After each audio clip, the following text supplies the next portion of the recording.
Hello friends, എല്ലാവർക്കും നമസ്കാരം.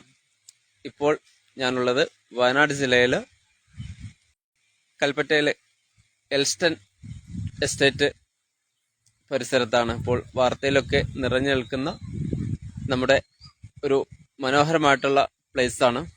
അതായത് വയനാട് ജില്ലയിലെ മുണ്ടക്കൈ ചൂരൽമല ഉരുൾപൊട്ടൽ ദുരന്തത്തിൽപ്പെട്ടവർക്ക് കേരള സർക്കാർ ഒരുക്കുന്ന പുനരുദ്ധാരണ ഭവന പദ്ധതികൾക്കായിട്ട് ഹൈക്കോടതിയുടെ ഉത്തരവ് പ്രകാരം കഴിഞ്ഞ ദിവസം അനുവദിക്കപ്പെട്ടിട്ടുള്ള എസ്റ്റേറ്റിലാണ് ഇപ്പോൾ ഉള്ളത്.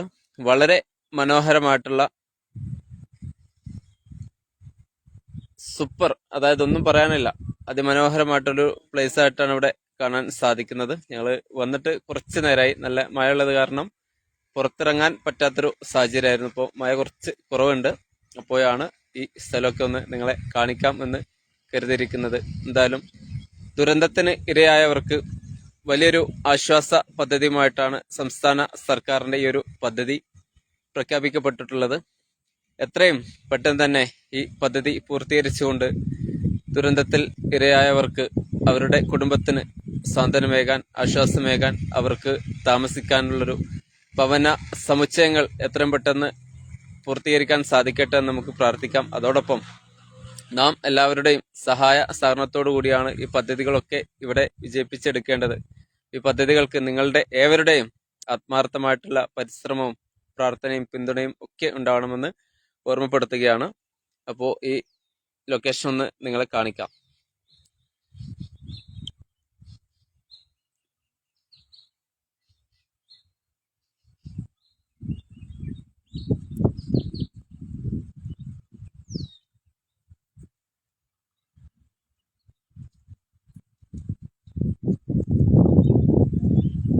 പ്രകൃതി രമണീയമായിട്ടുള്ള നല്ല പച്ച പുതച്ച നല്ല എന്താ പറയാ, കണ്ണെത്ത ദൂരത്തോളം വിശാലമായിട്ട് കിടക്കുന്നൊരു പ്രദേശമാണ്.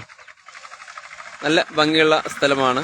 ഇവിടെ ഒരു ടൗൺഷിപ്പ് ഒരുങ്ങുക എന്ന് പറയുമ്പോൾ നമുക്കെല്ലാവർക്കും വളരെ ആശ്വാസകരമായിട്ടുള്ളൊരു വാർത്തയാണ്.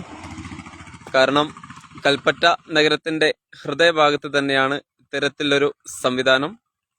സംസ്ഥാന സർക്കാരിന്റെ ഒരു വലിയ പദ്ധതിക്ക് ഇവിടെ ഒരു അവസരം ഒരുങ്ങുന്നത്. ഇവിടെ കഴിഞ്ഞ ദിവസം കോടതിയുടെ ഒക്കെ ഉത്തരവ് പ്രകാരം നിർമ്മാണ പ്രവർത്തനങ്ങൾ ആരംഭിച്ചിട്ടുണ്ട്. അതിന്റെ ഭാഗമായിട്ട് തേയില ചെടികളൊക്കെ പറിച്ചു മാറ്റി അതിന്റെ പ്രാരംഭ നടപടികൾക്ക് തുടക്കം കുറിക്കപ്പെട്ടിട്ടുണ്ട്. അതൊക്കെ നമുക്കിവിടെ കാണാൻ വേണ്ടി സാധിക്കും. ഹെക്ടർ കണക്കിന് സ്ഥലങ്ങളാണ്, ഏക്കർ കണക്കിന് സ്ഥലങ്ങളാണ് ഇവിടെ സർക്കാർ ഈ പദ്ധതിക്കായിട്ട് ഏറ്റെടുത്തിട്ടുള്ളത്.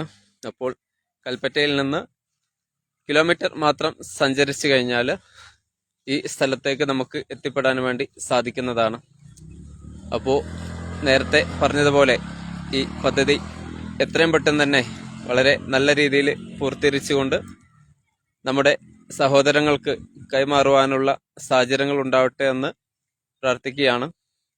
നിങ്ങളുടെ ഏവരുടെയും സന്നദ്ധ പ്രവർത്തകരുടെയും ഒക്കെ ശ്രമഫലമായിട്ടാണ് ഒരുപാട് കുടുംബങ്ങളെ ആ വലിയൊരു ദുരന്തത്തിൽ നിന്നൊക്കെ നമുക്ക് രക്ഷപ്പെടുത്തുവാനും അവരെ ജീവിതത്തിലേക്ക് കൊണ്ടുവരാനൊക്കെ സാധിച്ചിട്ടുള്ളത്.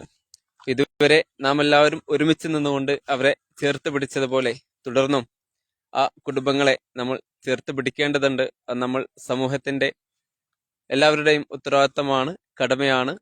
അപ്പോൾ തുടർന്നും നിങ്ങളുടെ ഏവരുടെയും സഹായ സഹകരണങ്ങൾ, സപ്പോർട്ട്, പിന്തുണ ഒക്കെ ഗവൺമെന്റിനും ഇതിന്റെ പ്രവർത്തനങ്ങൾക്കൊക്കെ ഉണ്ടാവണമെന്ന് ഓർമ്മപ്പെടുത്തുകയാണ്. ഈ പ്രദേശത്ത് വന്നു കഴിഞ്ഞപ്പോൾ പള്ളിയും അതുപോലെ ക്ഷേത്രവും മറ്റു വിദ്യാഭ്യാസ സ്ഥാപനങ്ങളും സംവിധാനങ്ങളും ഒക്കെ കൽപ്പറ്റയോട് അനുബന്ധിച്ച് നമുക്കിവിടെ നിലവിൽ ലഭ്യമാണ്. ഒരു ടൗൺഷിപ്പ് എന്നൊരു ബിഗ് പ്രൊജക്ട് ഒരുങ്ങുന്ന സമയത്ത് വലിയ രീതിയിലുള്ള സംവിധാനങ്ങളും സൗകര്യങ്ങളും അതിൽ സർക്കാർ പ്ലാൻ ചെയ്യുന്നുണ്ട്. അപ്പോൾ തടസ്സങ്ങളെല്ലാം നീക്കിക്കൊണ്ട് എത്രയും പെട്ടെന്ന് തന്നെ പദ്ധതി പൂർണ്ണ വിജയത്തിലെത്തിക്കാൻ ഗവൺമെന്റിന് സാധിക്കട്ടെ എന്ന് ആത്മാർത്ഥമായിട്ട് ഒരിക്കൽ കൂടി പ്രാർത്ഥിക്കുകയാണ്. മറ്റൊരു വീഡിയോയിൽ വീണ്ടും കാണാം. എല്ലാവർക്കും നന്ദി, നമസ്കാരം.